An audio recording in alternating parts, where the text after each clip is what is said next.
Container पकडला होता, पैसे सापडले, काय गुन्हा दाखल केलेला आहे, किती आरोपी पकडले, काय तपास?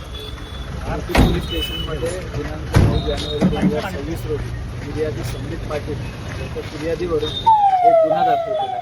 गुन्ह्याची हकीकत अशी आहे की संदीप पाटील याच्यावर कंटेनर लुटल्याचा आरोप लावून पैशाने भरलेल्या नोटांचा कंटेनर लुटण्याचा आरोप लावून काही लोकांनी त्याला धमक्या दिल्या आणि हे आमचे पैसे आम्हाला परत दे या संदर्भाने त्याला मारहाण केली, त्याला धमकी दिली आणि त्याचं अपहरण केलं। या अनुषंगाने गुन्हा दाखल आहे। त्या गुन्ह्याच्या तपासाच्या अनुषंगाने आतापर्यंत आम्ही 5 आरोपी अटक केलेले आहे।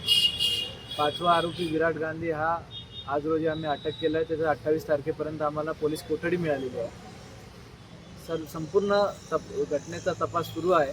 तपासासाठी एक स्पेशल इन्व्हेस्टिगेशन टीम तयार केलेली आहे। त्या स्पेशल इन्व्हेस्टिगेशन टीममध्ये मला हेड केलेला आहे आणि सध्या तपास सुरू आहे।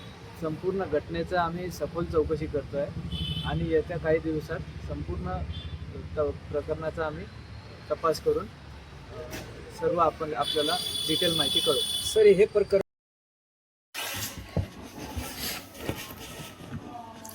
जय शिवराय, जय भीम। मी संदीप पाटील नाशिकवरून बोलतोय। आज एका मोठ्या रॉबरीचा खुलासा करतोय। कर्नाटकमध्ये चोरला घाटामध्ये 400 करोडची झालेली एक मोठी रॉबरी।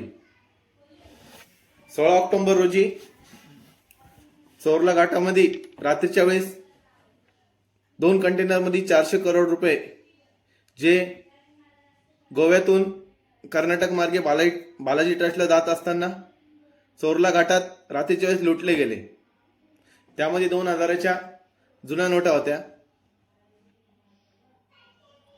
ते ज्या आरोपींनी लुटले त्या आरोपींनी लुटल्यानंतर त्या आरोपी त्या नोटांचा मूळ मालक म्हणजे ठाण्यातील एक मोठा बिल्डर किशोर सावळा, ते 400 करोड रुपये त्यांचे होते। त्या आरोपी त्यांनी दुसऱ्या दिवशी त्या किशोर सावळ्यांना व्हॉट्सअप कॉल करत ते 400 करोडच्या बदल्यात नवीन नोटा 100 करोड रुपयाची मागणी केली।